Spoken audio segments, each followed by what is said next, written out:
My daughter-in-law called me the wretched old man at their wedding dinner. She said, "Cheers to that wretched old man who is always trying to impress me." I smiled and immediately left the dinner. 2 days later, my son called me and he was begging. What happened was rather unbelievable. I will tell you everything. First, let me quickly thank you for your continuous support. This means a lot to us. If you enjoy the stories we share, kindly subscribe to this channel. It will be great if you can leave a comment on which city you are watching from. We might just give you a shout out in our next story. Today's special shout out goes to Joe Freeman from London. We are glad you enjoy our stories. Now let's go deeper into the story. I always believed that if I worked hard, stayed honest, and loved my family fiercely, the world would repay that debt with peace in my old age. My name's Raymond, and I spent 35 years as a structural engineer. More steel beams and concrete than most men could count. I was never flashy. I never craved power or recognition. I just wanted to build something that would last. And I did, brick by brick. A home with a wide porch, a sloped garden, and creaky floorboards that echoed laughter and history. After my wife passed, that house felt like an empty cathedral. Every room echoed with her absence. But I couldn't bring myself to sell it. So when my son David got engaged to Melissa, it felt almost divine, like the house could breathe again. I told them I wanted them to have it. Not rent it. Not borrow it. I signed it over. Just like that. A generational gift, I called it. A fresh start in a place built with calloused hands and good intentions. The first time I met Melissa, I noticed her calculating eyes. She was polite enough, on the surface, but she carried herself like someone auditioning for a role she already believed she deserved. Still, I smiled through it. David loved her, and he'd always been a good son. Quiet, thoughtful, more artist than mathematician, but steady in his own right. He told me she grounded him.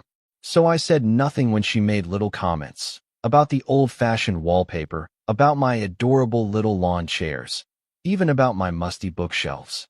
I told myself it was nerves. Young people had different tastes. I wasn't going to be one of those fathers who inserted himself into every decision.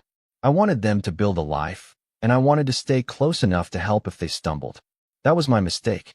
I didn't realize then that some people only interpret kindness as currency to exploit. The day of the wedding was overcast but warm, the kind of afternoon that feels draped in a gauze of nostalgia before it even ends.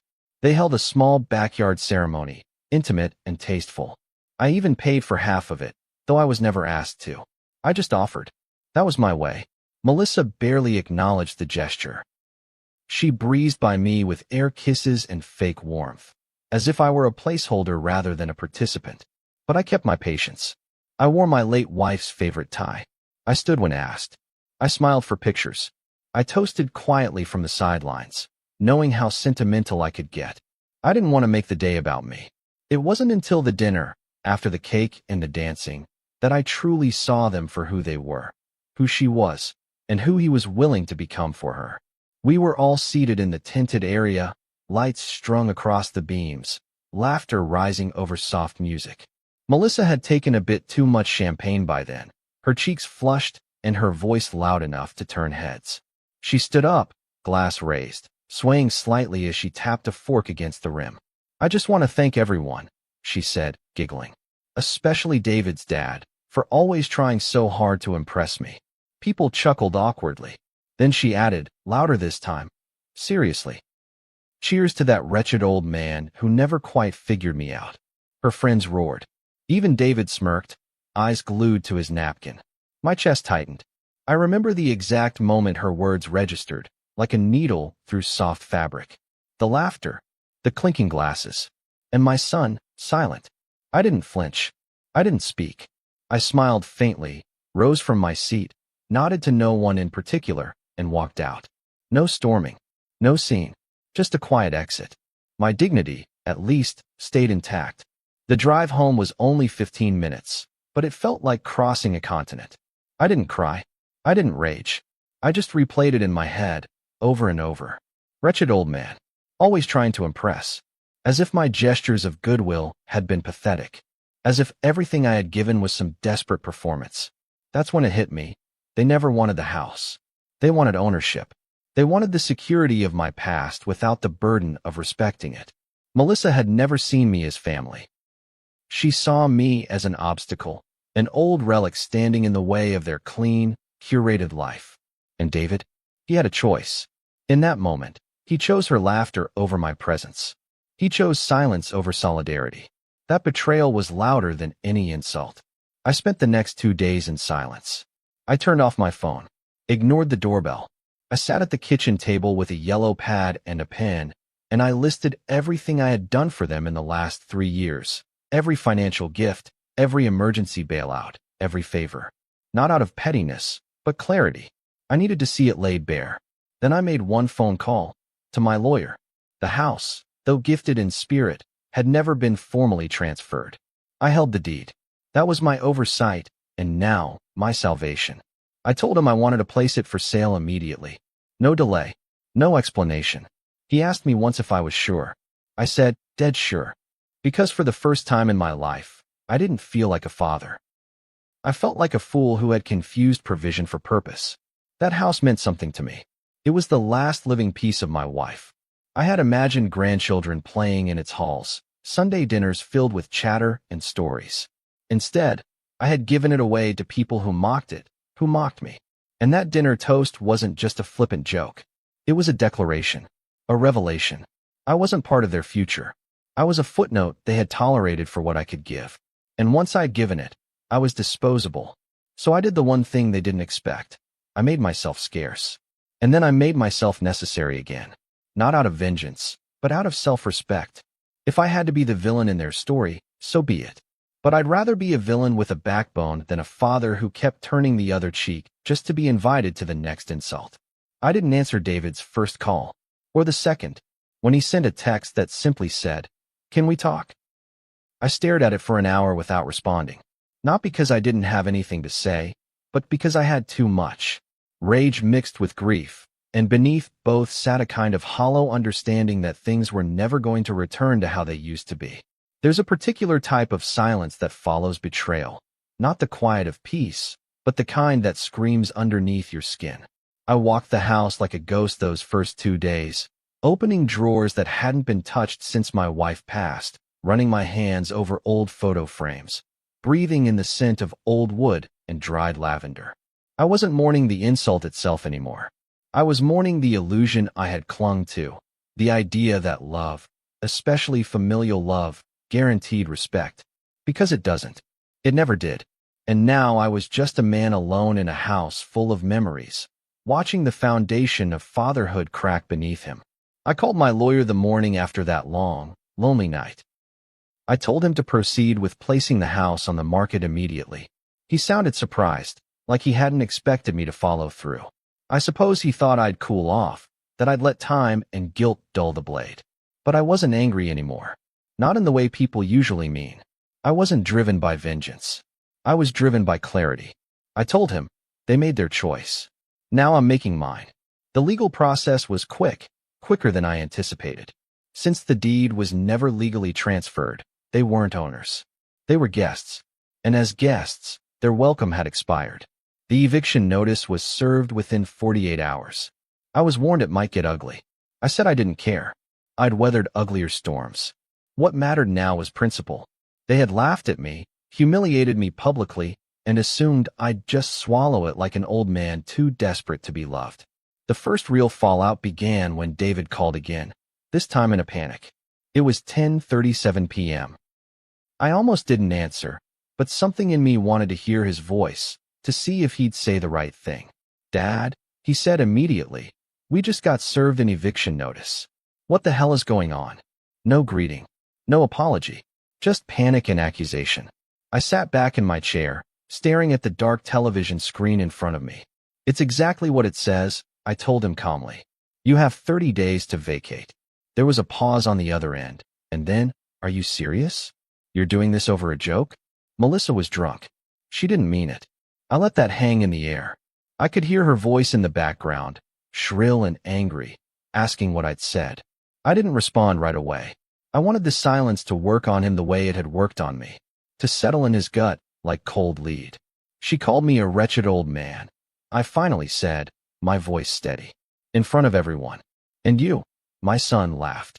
David started stammering, trying to explain, trying to minimize. It wasn't like that, he said. We were just messing around. It was a joke. People were drinking. Come on, Dad. But I wasn't having it.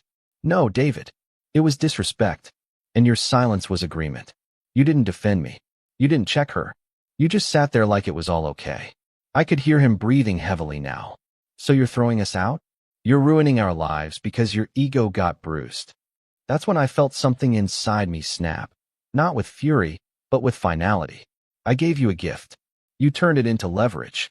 And now I'm taking back what's mine. You want a place of your own? Find it. Work for it. Like I did. Because in this house, respect is not optional. He hung up on me. No goodbye. No resolution. Just the sound of a slammed door through a deadline. I sat in the dark afterward, listening to the quiet again. But this time, it wasn't painful. It was necessary. Like clearing a wound so it can heal properly. I didn't sleep much that night, but I didn't toss and turn either.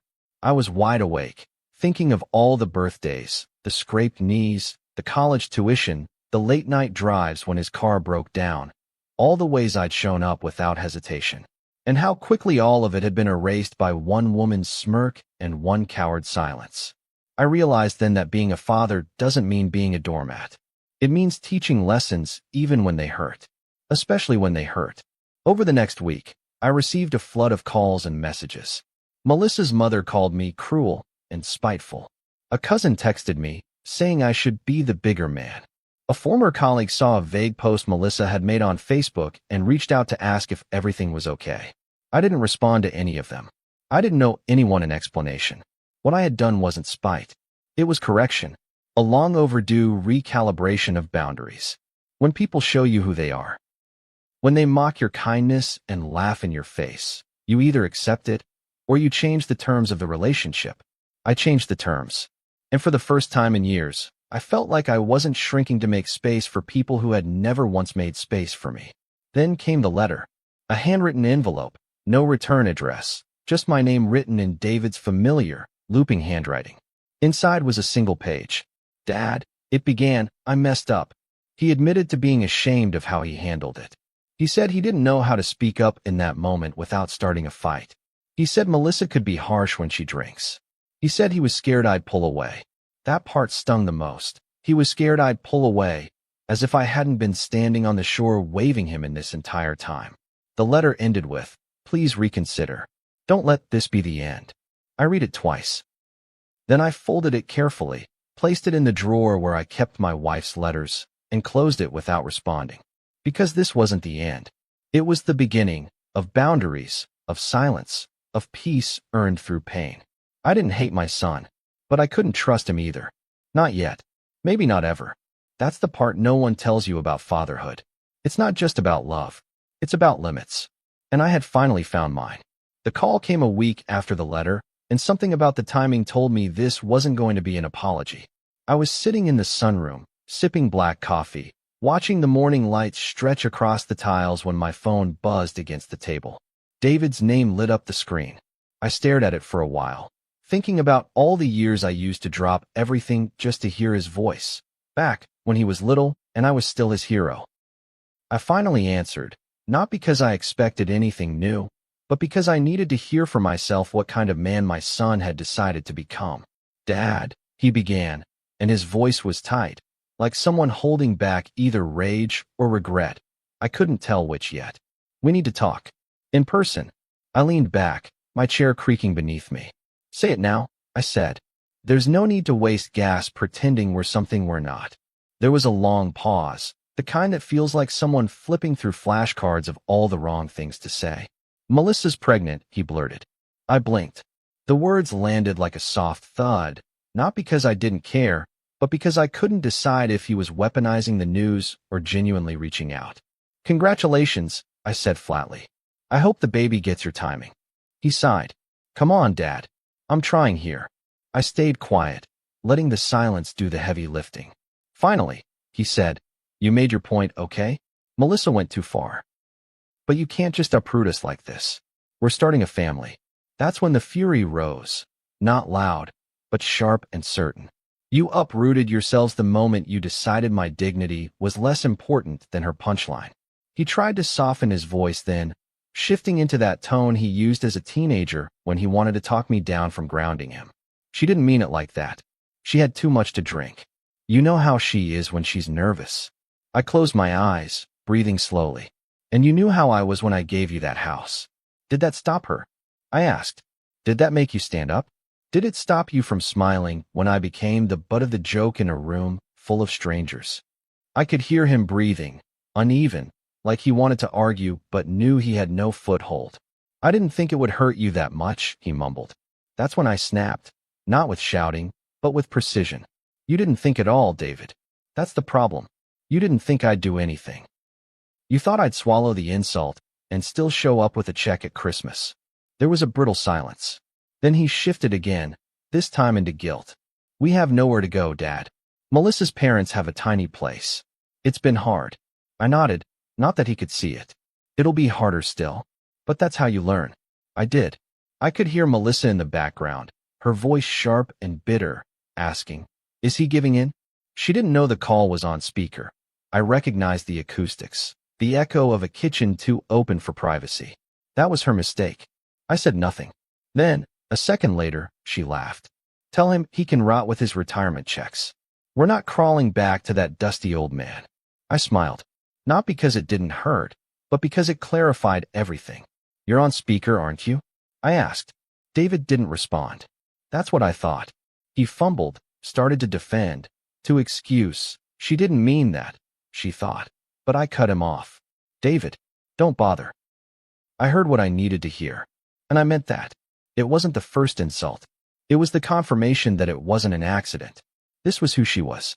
And worse, this was who he was choosing to be with eyes wide open.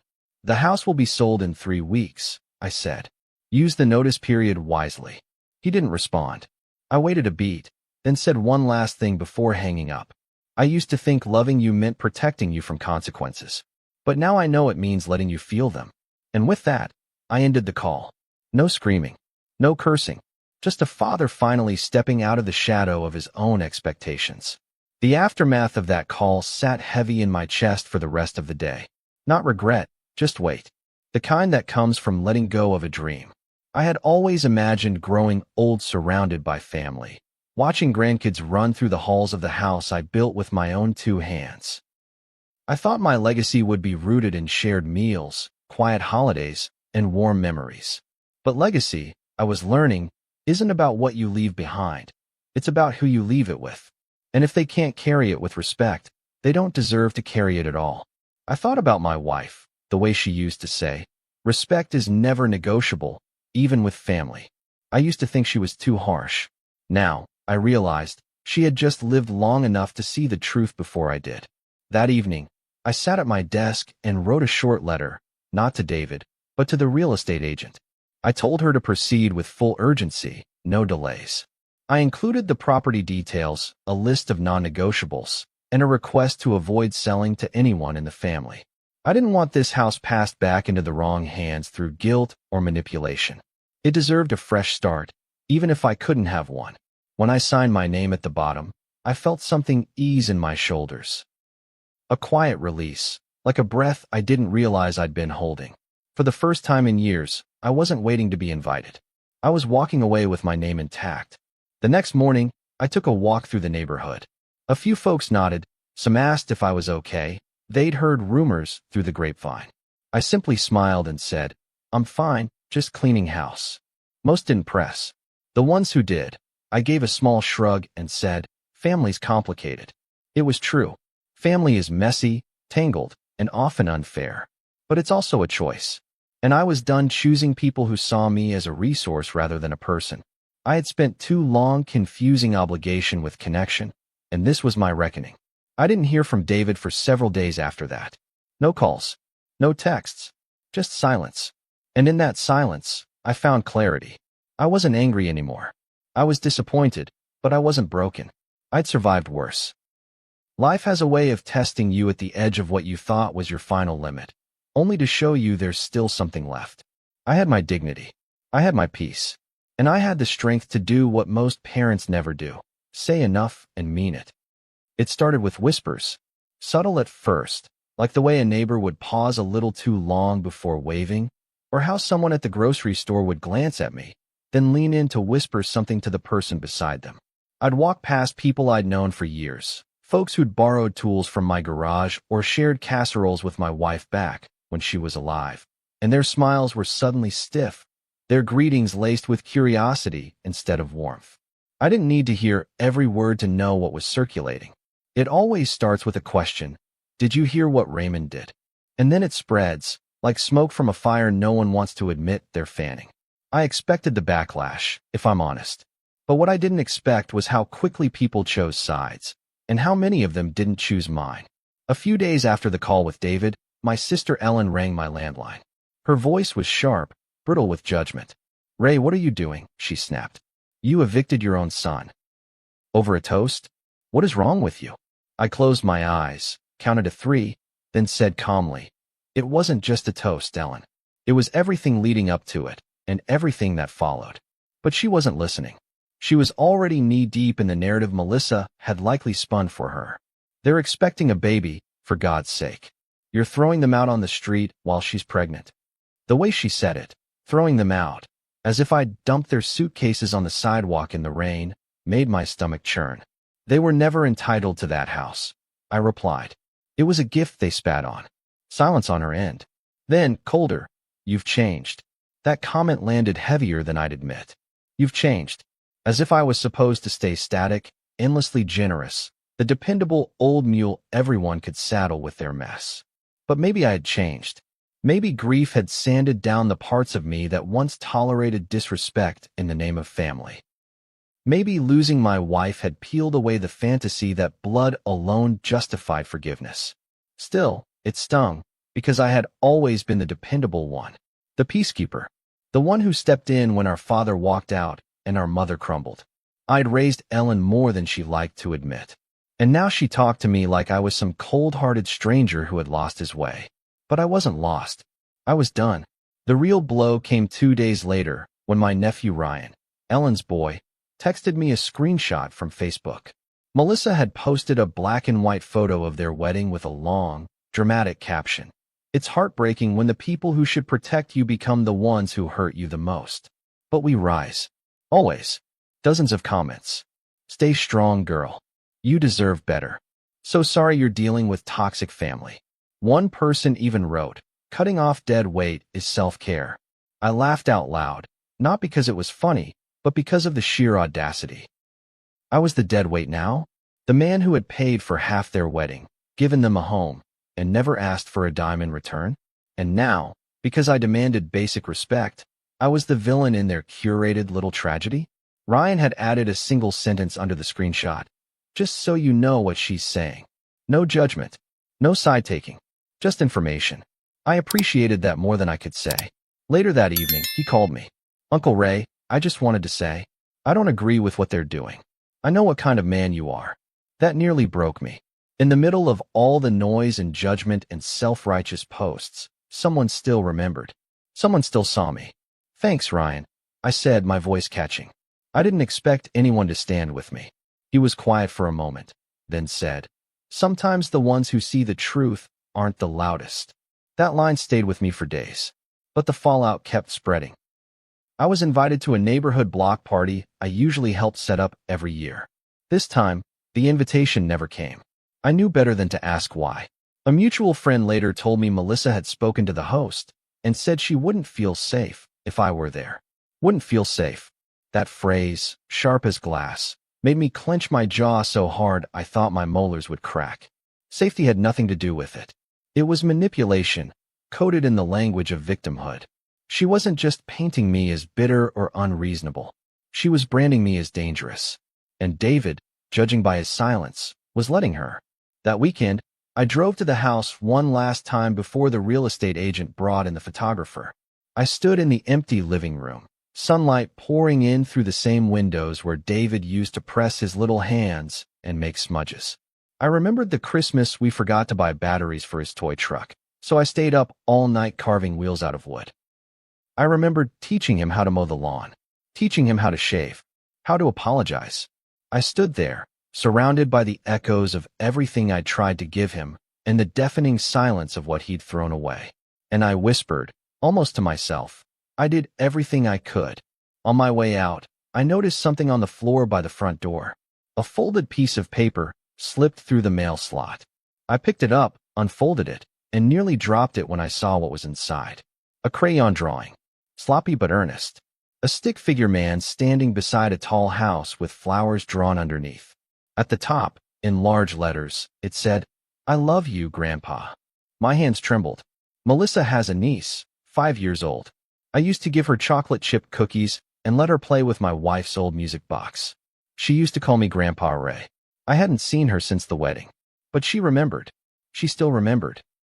I stood there a long time, holding that drawing, fighting the sting in my eyes. That piece of paper was worth more than any apology I'd received so far, because it came without strings, without calculation.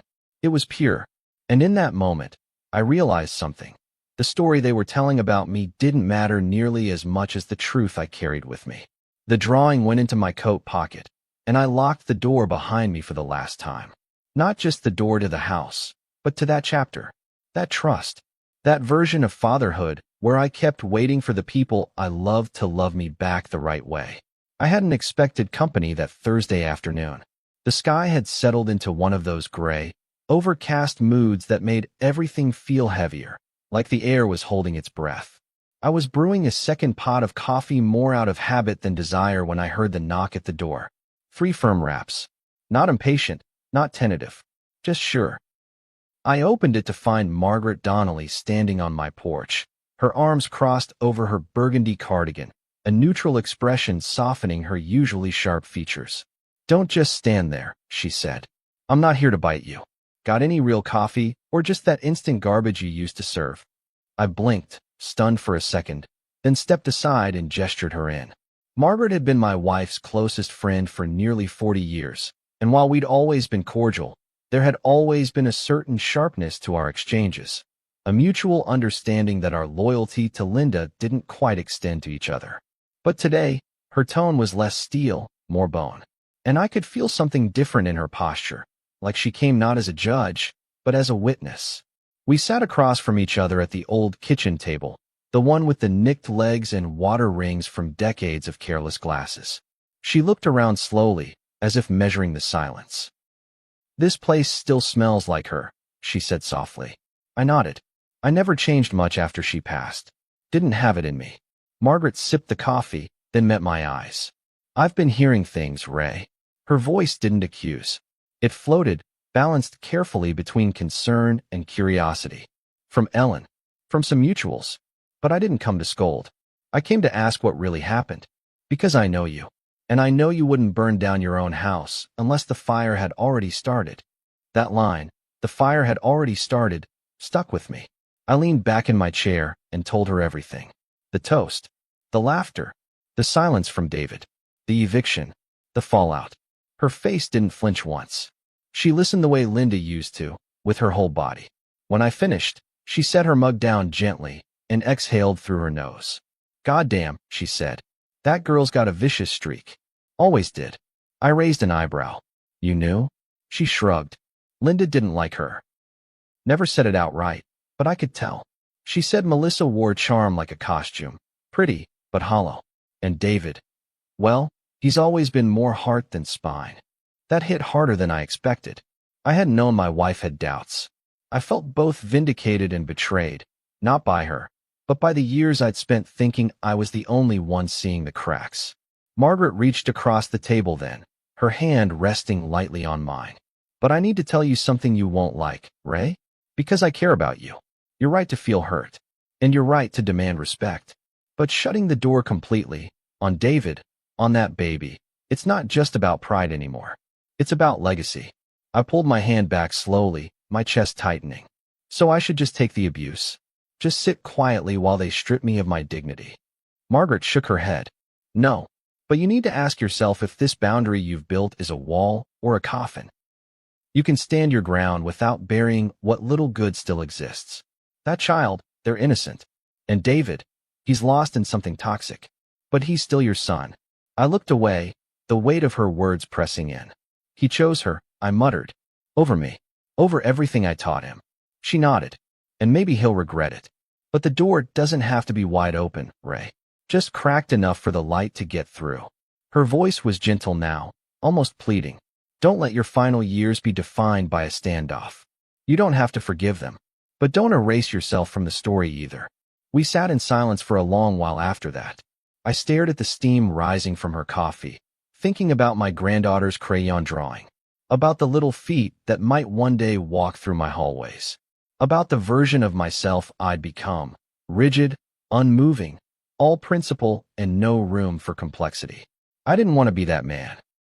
But I also couldn't be the man who tolerated disrespect in the name of family unity. I don't know how to come back from this, I finally said. Margaret smiled faintly. You don't have to come back. Just don't burn every bridge. Let them learn their lesson.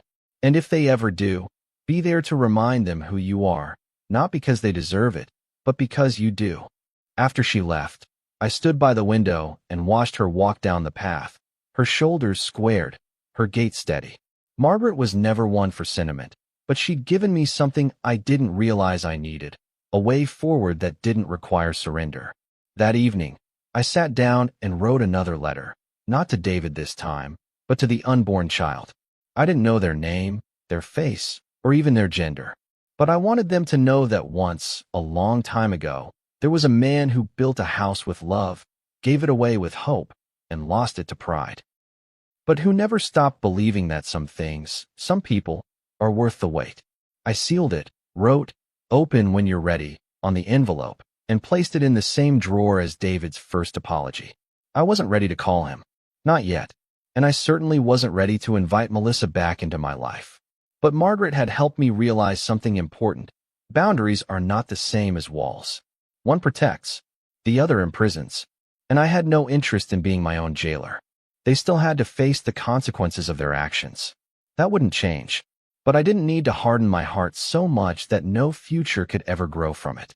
Maybe one day, that child would knock on my door. Maybe one day, David would stand on my porch, older, wiser, and finally aware of what he'd done. And when that day came, I didn't want to be a bitter man staring at an empty house.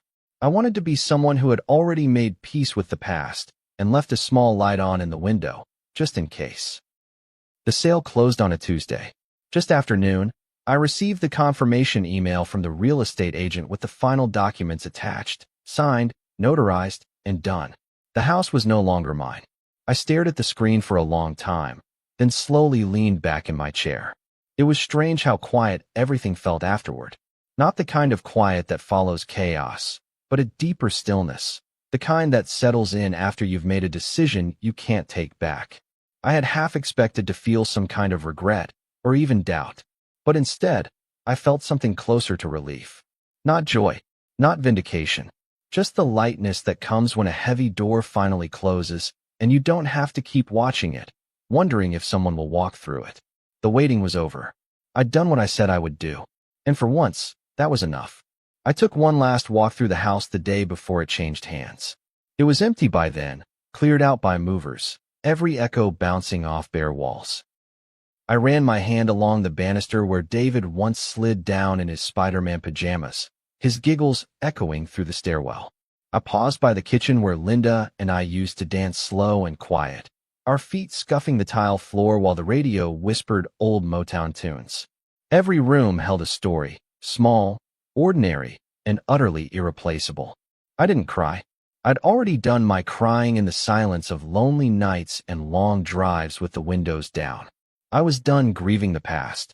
Now, I was just bearing witness to what remained, and honoring it one last time before handing over the keys. I locked the front door, turned the key twice, and slipped it into the envelope for the agent. When I walked away, I didn't look back.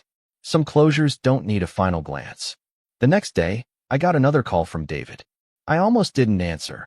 My thumb hovered over the decline button for a full 10 seconds. But something inside me, maybe curiosity, maybe habit, made me press accept. His voice was rough, like he hadn't slept. "It's done, isn't it?" he asked. I didn't ask how he knew. Maybe the agent called. Maybe Melissa was still monitoring every move I made online. I simply said, "Yes." It's done. He was quiet for a long time. Then he said, we moved in with her parents. It's been cramped. I waited. I wasn't going to fill the silence for him. He finally added, I wanted to say sorry again. I know it probably doesn't matter at this point, but I needed to say it. I leaned forward, resting my elbows on the table. You said it before, but it didn't come with change. It came with excuses. He didn't argue this time. That was new.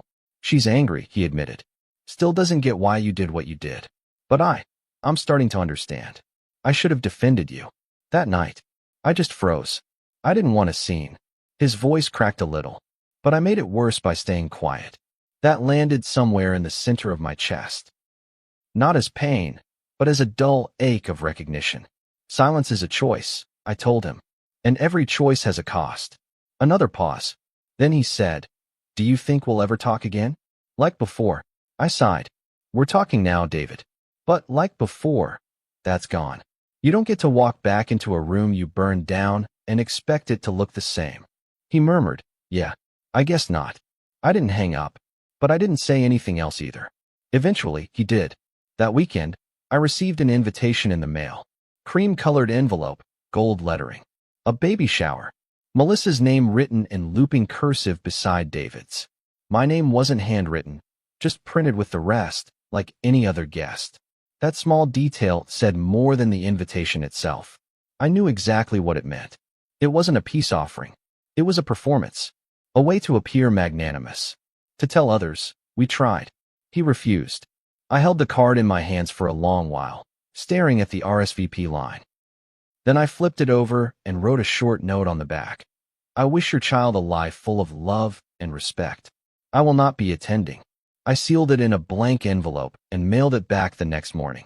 A few days later, I sat down and finally wrote to David. Not a long letter, just enough to say what needed saying. I told him I hoped he found strength he didn't yet know he had. I told him fatherhood was about more than provision. It was about presence, integrity, and protecting your children from the worst parts of themselves. I told him I'd be here, not always close, but never truly gone. And then I ended it with a single sentence.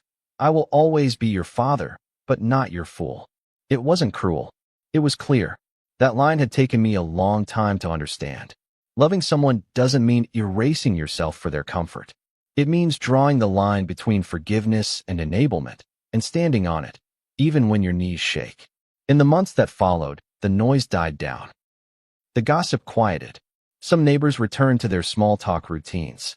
Others kept their distance. That was fine by me. Peace doesn't require a crowd. I spent more time in my garden, replanting Linda's old roses and fixing up the shed. I took long walks in the morning, let the radio play the old songs we used to dance to, and cooked meals I hadn't tried in years. Life didn't feel exciting, but it felt real, honest, mine, and that was enough. One morning, in early spring, I found a small envelope on my doorstep. No stamp, just handwriting I didn't recognize. Inside was a drawing, another one. This time of a baby with big round eyes, smiling in front of a sun. No words, just the image. I smiled and tucked it inside the same drawer with the others. It didn't change anything, but it reminded me that even in broken stories, there are still small, soft moments worth keeping. Not every gesture has to reopen a door. Some just remind you why you locked it. I sat on my porch that evening, watching the sun set over the quiet street. My hands wrapped around a cup of tea, the steam rising slowly. And for the first time in a long while, I didn't feel angry or bitter or sad. I just felt steady, grounded in the choices I'd made. I had loved them, deeply, and I had let them go, completely. That was the line, the boundary, the lock. And though the house was gone, and the laughter was now just memory, I had kept one thing, my self-respect. And that was enough to carry me through. Have you ever had to draw the line with family, even when it hurts? Sometimes, the hardest decision is the one that protects your peace. If this story resonated with you, leave a comment below and share your own experience. Would you have stood your ground or chosen a different path? Your story might give someone else the courage to finally speak up. And if you found this story powerful, don't forget to like, share, and subscribe for more real-life dramas that remind us just how complicated and important boundaries can be. See you soon in the next story.